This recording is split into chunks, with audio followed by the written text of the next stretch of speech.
Good afternoon, all.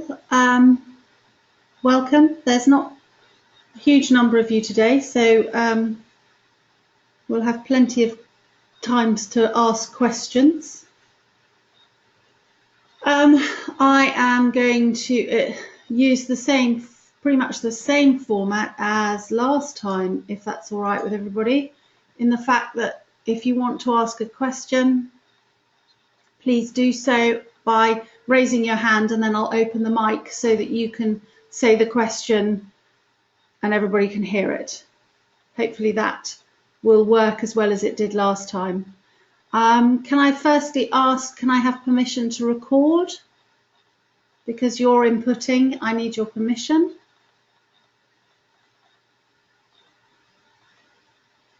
Thank you very much, everybody that's said yes. There's only 5 of you. I presume, therefore, that those that haven't said yes don't have any objections. Brilliant. Okay. So I'm recording the presentation and it will be uploaded as a YouTube clip once we've finished. So good afternoon, and we are in our penultimate session now, which is quite daunting, I suppose, or quite exciting, whichever way you look at it. We only have one more session for this module, which is in a fortnight's time. So you have hopefully had the opportunity to watch and listen to Bridie's presentation on quantitative analysis. My first set of questions, therefore, are going to be, does anybody have any questions about the presentation, specifically anything that they're unclear of, anything that they want to share, anything that they want to comment on, or anything they want to ask regarding the session that Bridie has just delivered?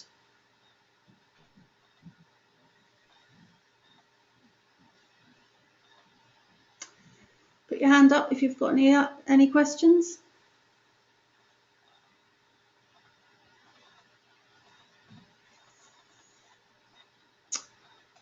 Helen, okay. Can you hear me? Helen? Yes, I can. Lovely. Hello. I'm just to confirm, is that the PowerPoint presentation? Yeah, the narrated PowerPoint that's attached on you. Yeah. Okay. Any questions? That's cool. No, sorry, no questions, just confirming that was all. Okay. I've muted you again, Helen. So, no questions from anybody?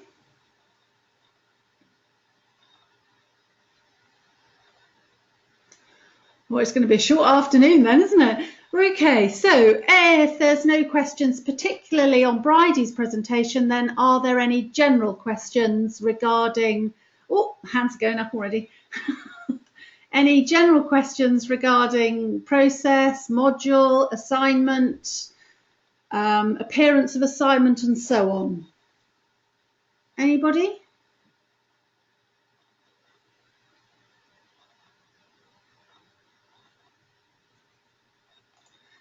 Claire, I've unmuted you. Hi. Hi, Claire. Hi. No, it was just that I couldn't get any sound to work on my presentation, so it's not meant much to me. So I'm going to have to try and watch it on another computer, I think, and get the sound so I could understand. So right. I have no questions. I didn't really understand it, I'm afraid. Okay. So anything that, I mean, without repeating the whole presentation, it's a bit difficult to know specifically what. I'm sorry that the sound didn't work. I had tested it, so hopefully everybody else's sound worked, I hope. I'm always a victim of the technology. Does everybody else have sound?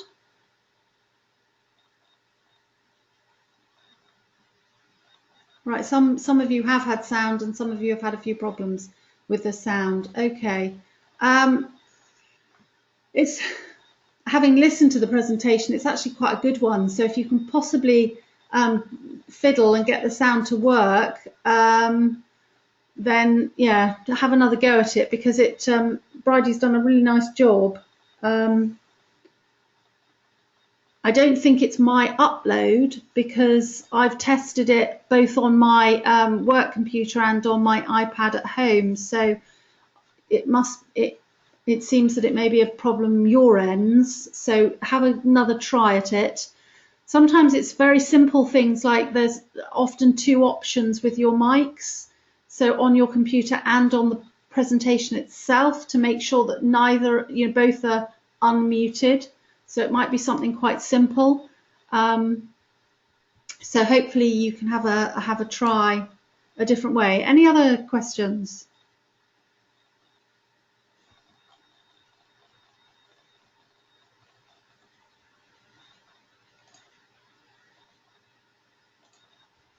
Sorry, Suzanne. Susie,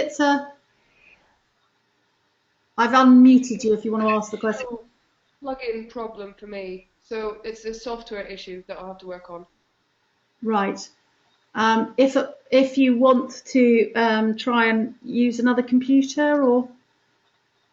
Yeah, I'll have to try and download it to the Mac or find another computer. It's fine. I'll work on that. Okay, great.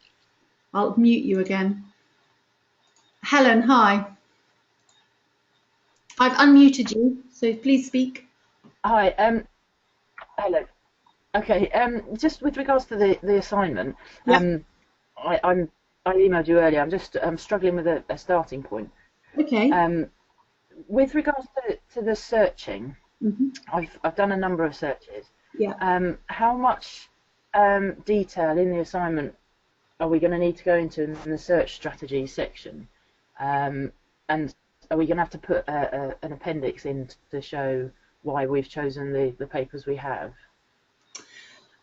Well, I'm going to answer that in two ways. There's a sort of set format to the search strategy, which in the Pickles King Bevin article, there's an outline of it, and that's quite an extensive search strategy. So an appendix can be quite useful. What I'm after is where did you look? So what databases did you go to? What search terms did you use? And that's where a text box can be very helpful in the assignment itself to show me the search terms that you used and then how you filtered down. Because, I've had conversations with others. They said, I got 44,000 articles.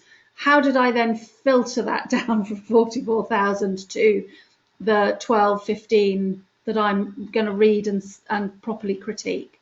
So how did you synthesize that down? Okay. So by date, Right. by UK. So just give me some search parameters, the inclusion and exclusion criteria. If you look at the indicative marks, that gives you an indication of how many words I'm pretty much after. So there's not a huge number of marks available for that section. I don't want you to spend too much time on it, and I don't really want you to, get too bogged down with it because it is quite a small proportion of your marks. But just think about an audit trail. So if I wanted to do the search, could I copy you and get similar results? Does that Yeah, does that help? Yes, yeah. Is it okay to use Primo from the university, or because I have done some searches through Google Scholar as well, and I don't know if that's an academically okay thing to do or not. It is an academically okay thing to do. Google Scholar is quite a useful search engine, especially if you want to just open the box, open things up a little bit. At this level, I would expect you all to have gone to multiple databases. So you might have started with a Primo search, which would have taken you to CINAHL and PubMed and the PsycInfo, which are the search engines that we use quite commonly. You might then also say, you did a Google Scholar search and got similar results, or got one additional result that you felt was in. So it's about how you've used multiple databases, not necessarily how you've used one. Okay. Yeah. Yeah, lovely. Thank you. Okay. Any other questions? I'm going to Helen. Other Helen. Hi, Helen. Hello. I just might be being completely stupid. I've just been trying to go back into the session from Friday. Yeah. But there doesn't seem to be any because I've tried it on both my computer and my iPad, but I don't know whether I'm just doing it the wrong way. So I've gone on to, the data analysis quantitative research, and then just clicked on the box. Is there something else that I should be doing? No, and then a PowerPoint presentation should open. Yeah. So the PowerPoint presentation kind of opens, but I have to open it out of let's go back again. Yeah, so if I just click on the flower box, it comes up with like the options in the top, but it doesn't give me any more options than that. Okay, so it doesn't give you the option to play? No. All right, let me just, if I try and open it here, maybe I can see what... Sorry, I'm probably a bit stupid. No, I spent most of this morning trying to do something on the computer, which frustrated me enormously, so I do feel your pain. It's always the way when you want to do something that doesn't work. And you just think, am I just missing some key thing? Probably not. Don't worry, my DLE won't even open now, so there you go.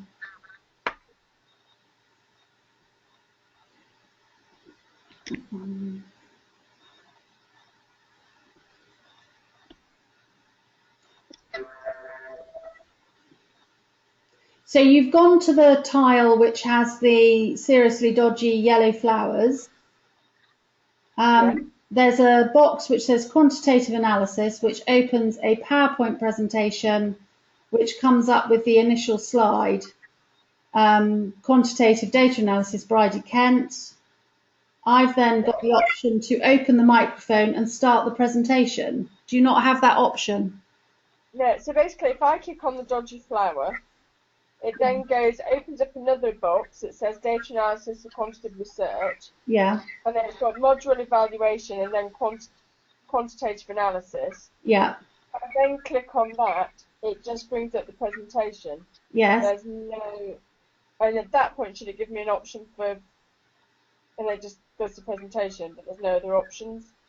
Well, when I open it on my iPad, Helen, it gives me the option to play sound, and it also gives me the option to start the presentation. Oh right, okay. Because I have tried it on about 3 or 4 computers now, a different variation. But yeah, because I've got like a sound thing at the bottom, but it's almost part of the presentation. But if I click on it, nothing happens. Okay, that's probably the same as what's happening with some of the others. I will try and solve it in some other way. Because all the others have played, it's just that one. But there goes. Right.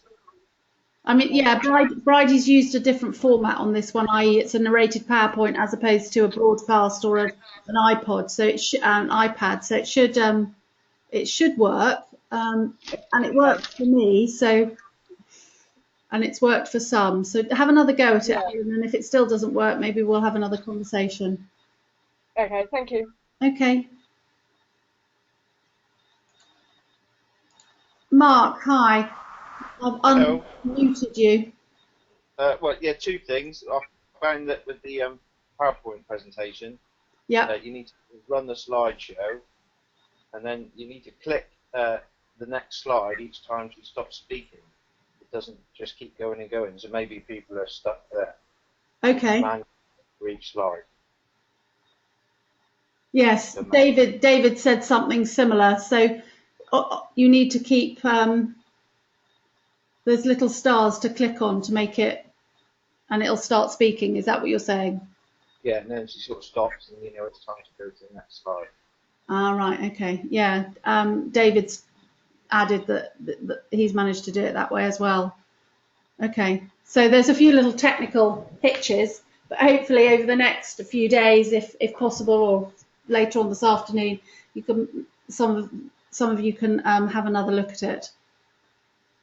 And in the assignment, once you read the literature and sort of picked out the main common themes throughout the literature, Mm-hmm. Do we have to say why we picked a certain theme, or just discuss it? Sorry, say that again. So you have to pick certain themes, as I understand, that run through the literature. Yeah. Do you have to say why you included those themes, or just discuss them without why you picked them? I'd like to see some rationale as to why those themes were picked.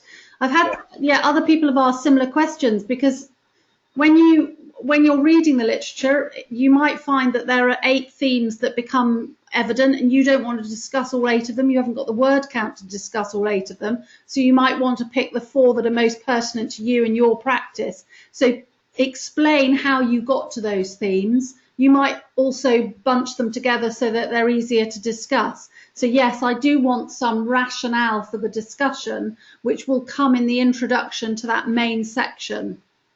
Okay. About the critical review. So a little bit of background, not an enormous amount of detail, but just an indication of how those themes were arrived at, and then why you've chosen those particular themes.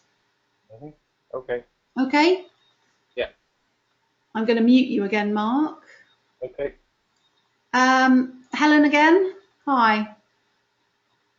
Hi, Helen. I didn't ask to speak. Oh, right. Oh, sorry, I need to put my hand up. You've got your hand up. You've got your hand up still, Mark. Do you want to put your hand down now? Anybody else got any questions? Hi, Susie. Hi, Susie. Hi, I was just wondering if appendices are included in the word count. No, they're not. Never are. No. Lovely. That's an easy one. Yes, somebody said they might be, so I thought I'd just check. No, in academic regs, and it's in the program handbook as well. So the 3,000 words that you're writing are the 3,000 words that you've got in the main body of the text. Appendices are always used to support that information and not included in the word count, which is why I say when you're using things like the search strategy, if you want a text box or an appendix to explain that further, it's much easier to put it in there, and so you don't have to waste your word count in the main body of the text. Yeah, that's perfect. Thank you. Okay.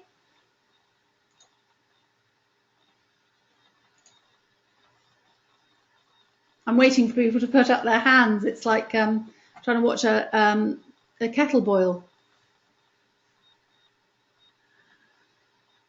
No questions?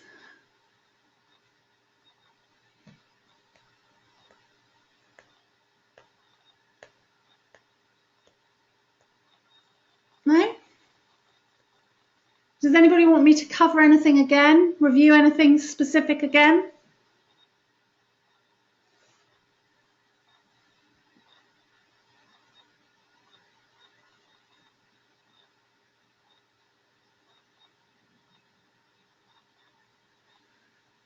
There's silence in the ether.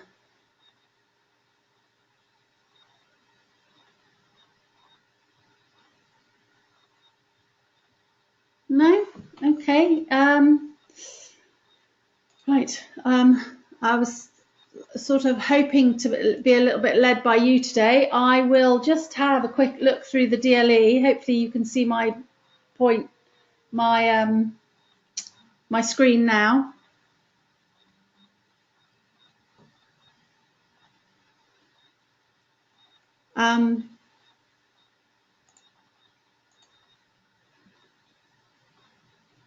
Can you see the DLE now? Not yet.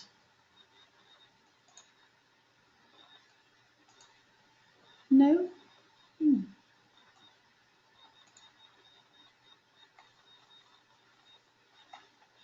You see the DLE? Yay! Yay! So it's always about clicking that one thing that you forget to click.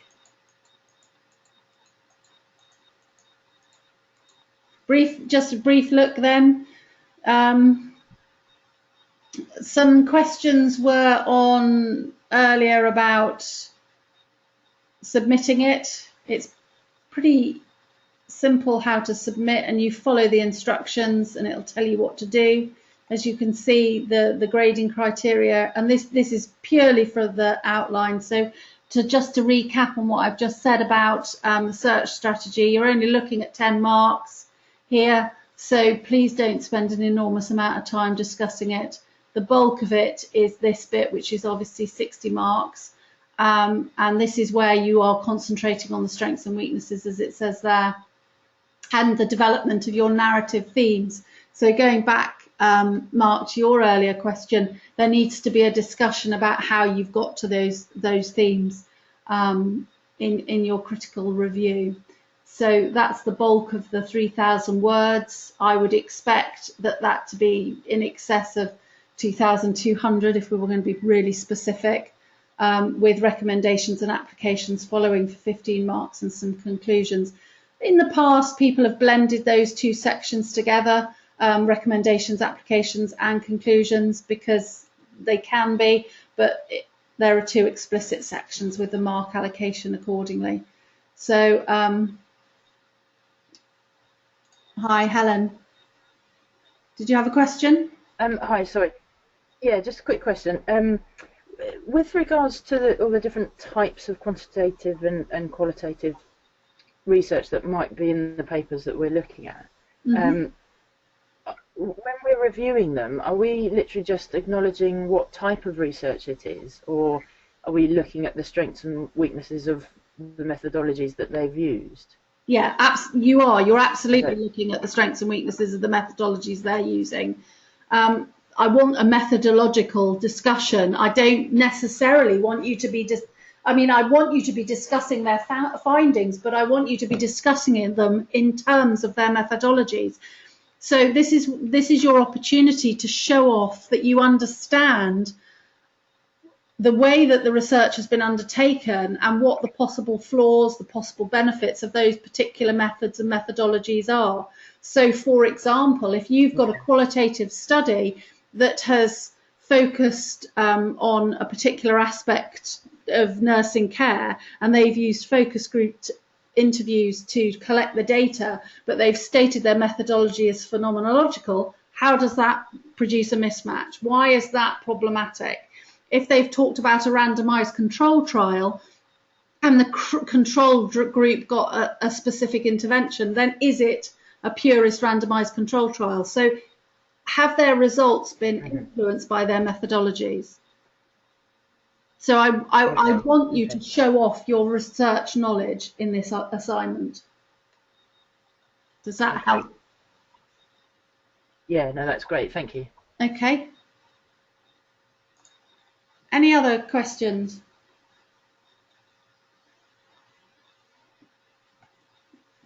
Okay, so going back to the assignment criteria, so it's pretty much laid out exactly what the word count and the indicative word count is for each section. So that's where I want the weight of your discussion. Some people have asked about critical appraisal tools. I definitely want you to cite that you've used a critical appraisal tool. Hi, Helen. Did you put your hand up again?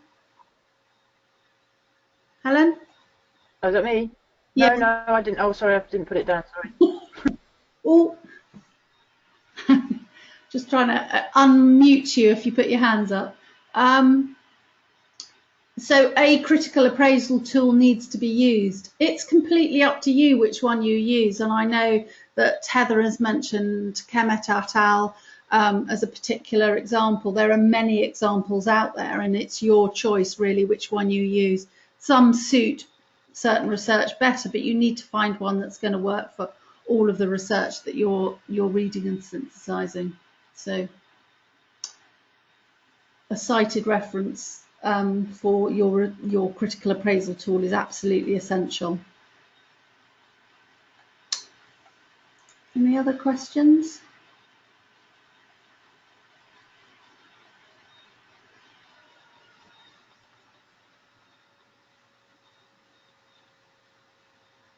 Oh.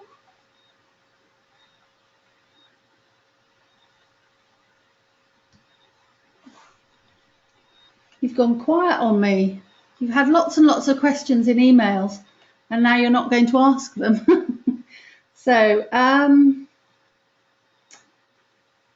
the critical appraisal information is there that you've had from Heather. You've had your quantitative sessions, the research ethics we did last time. Quantitative, we've covered this time, and qualitative we're going to be covering in a fortnight. And obviously, then at the end of that session, there will be the opportunity to ask any questions regarding the assignment again. You will note, if you go back to the front page of the DLE with the pretty flowers, that under the yellow flower is the module evaluation. If at some point in the next week or so, or fortnight, you would like to complete that module evaluation, it would be incredibly helpful to me. Some constructive criticism and constructive commentary would be very nice. What was good as well as what was not so good. It's nice to hear, certainly for the development of the module in the future. So I would appreciate it enormously if you would fill in your module evaluations. Those of you who have seen me face to face over the last couple of weeks, that's been great. Some of you haven't, and for all sorts of reasons, physical, like you're not physically in Plymouth. I know some of you have already booked telephone tutorials, but if any of you would like any one-to-one telephone or face-to-face tutorials in the next 2.5, 3 weeks, then I'm happy to organise that. Is there anybody that would require a tutorial or would like a tutorial, would like to send me a message? I won't necessarily open the mic, but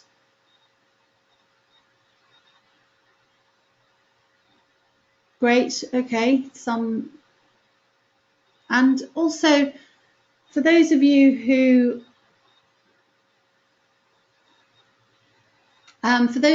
have seen me and are going to start writing, again, I'm also happy to look at a page of writing. I would also suggest that you access some of the learning development support that's available out there, because they can help you more than with just a page. So if you're worried about your level 7 writing, then please do access the services available. Yes, Helen, we have a tutorial booked. I'm glad the cafes are really good. The writing cafe is excellent, and if you have the opportunity to come into Plymouth and access the writing cafe, then that's brilliant. In terms of suggested dates, if you email me times that you're available, then we can have a sort of exchange and see if it's either a face-to-face or a phone conversation. So don't hesitate to contact me. I don't want you to feel that the tutorial support is not there just because you don't physically see me. It is. So please get in touch if you want any additional support.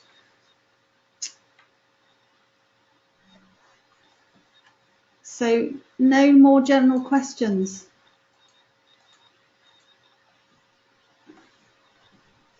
I did think you would have some more. Great, David. I'll look forward to hearing from you.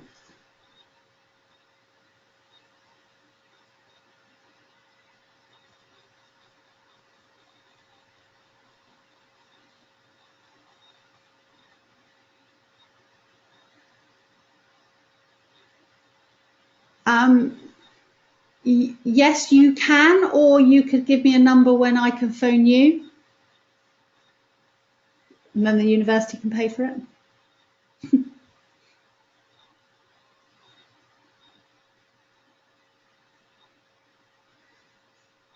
I feel like I'm offering a very minimal service this afternoon.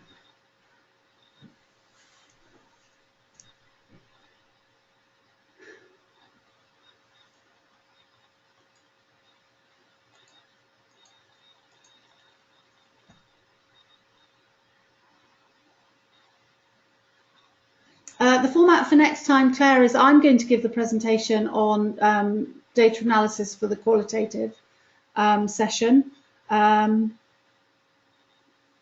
Our presentation will probably last hour and a half-ish, depending on how chatty or questioning you are. Then we'll move to a Q&A for the presentation. Then we'll move to a final tutorial regarding the assignment. So there'll be a formal, as it were, lecture to begin with, and then more informal conversation afterwards. And I expect the formal lecture to last about an hour and a half-ish.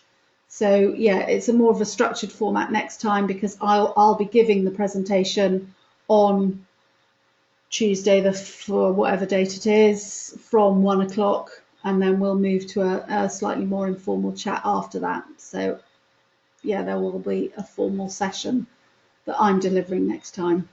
Hope that answers that.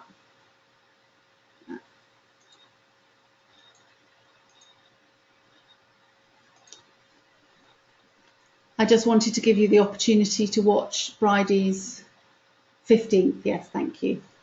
Sorry, I didn't have my diary and I can't count.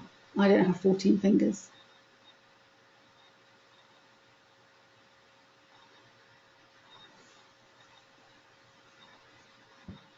Yes, it is in your teaching week, but it will be recorded. So if there's a problem with you getting back in time, then you'll be able to watch the recording, but you'll certainly be back in time for the Q&A afterwards. So hopefully there won't be a problem with that on a Tuesday afternoon.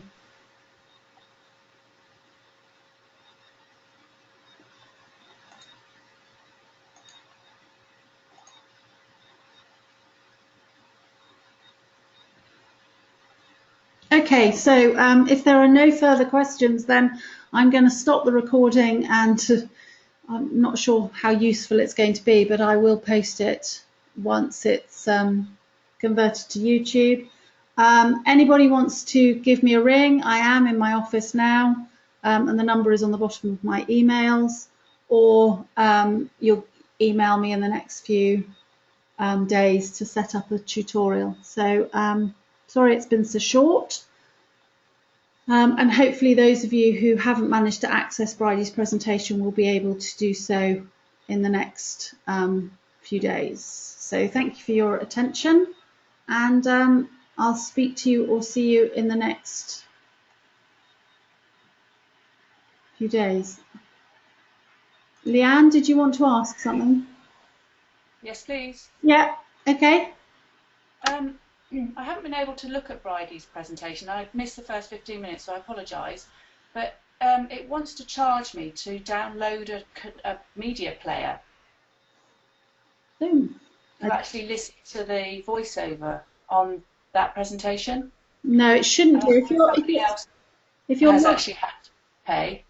No, if you're logged in through your university, through the DLE, I am. The license is already paid, so it shouldn't ask you that, and I haven't heard anybody being asked that before. Somebody else mentioned it to me earlier today that they'd had to pay £5 to download the thing to be able to hear, and I can't find. It just plays the slides. It doesn't play any sound at all. All right, Susie, you've got the same problem then. You're being asked for money. Yeah. Susie? Hi there. You being asked for money as well? Yeah, I've got exactly the same thing. It's asking for another program essentially to be downloaded so I can listen to the narrative. Are you on my iPad? It does absolutely nothing. It says that it's a narrative, and I've got a screen and a half worth of PowerPoints come up. You're on an Apple, aren't you? Yeah. Right. I don't know how to overcome that, because if you're on a PC, it doesn't do that. And on my particular, somebody's posted something funny. I'm not going to repeat that, Mark. On my iPad, I've obviously got that piece of software, so I wasn't asked for that. I don't know how to overcome that without saying use a PC, which isn't a great option.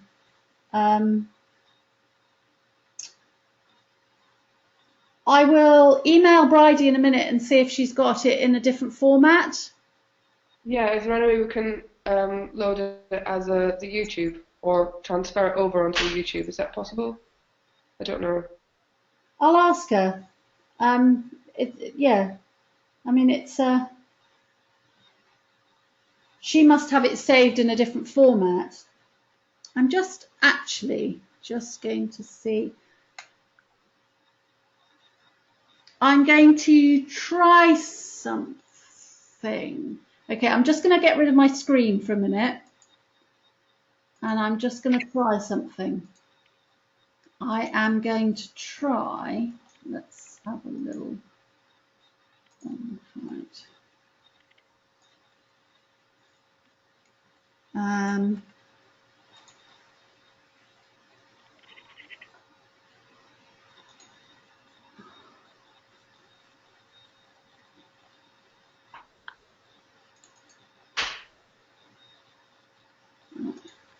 I am pretty sure she sent it to me via email. And if she did, then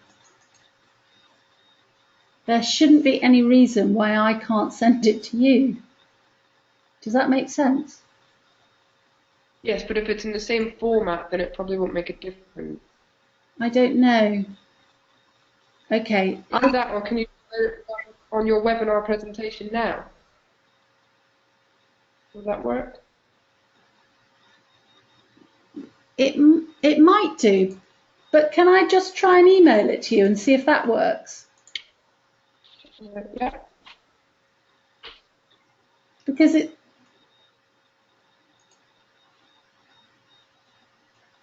Can you email it to me as well, please?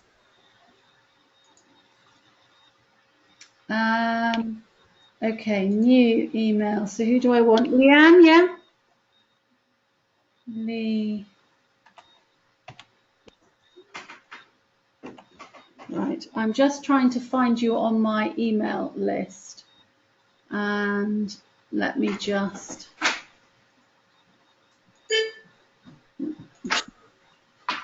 Oh no, it's come up with a different. It's come up with a different Leanne. I don't want to send her one.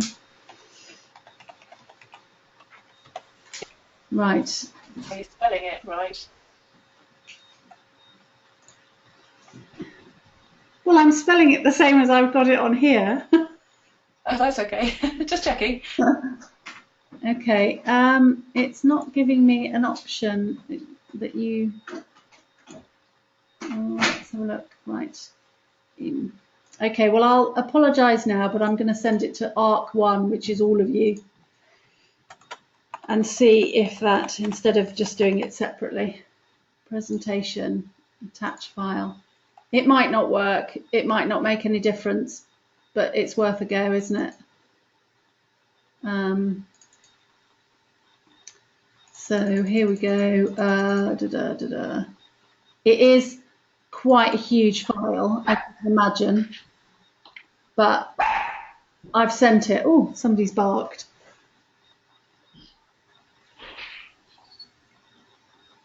Right.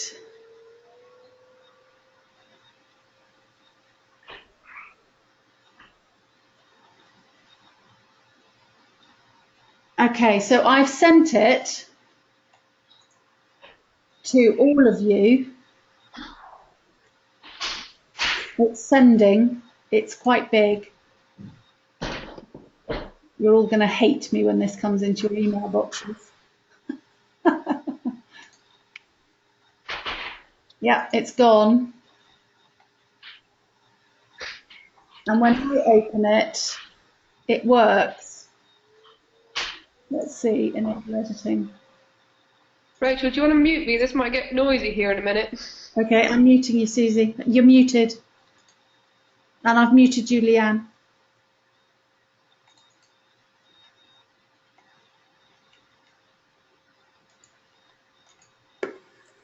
So what I'm going to do today, and I apologise for not being with you in person.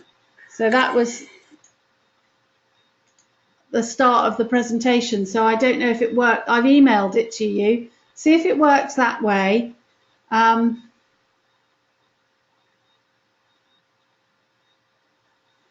emailed it to all of you, so hopefully those of you who couldn't.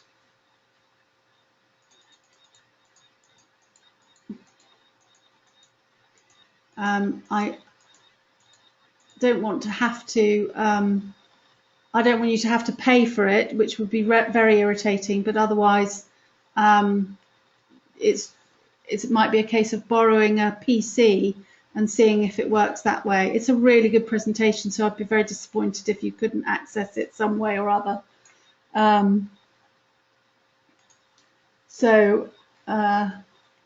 Try that way. Okay, I'm going to stop the recording now.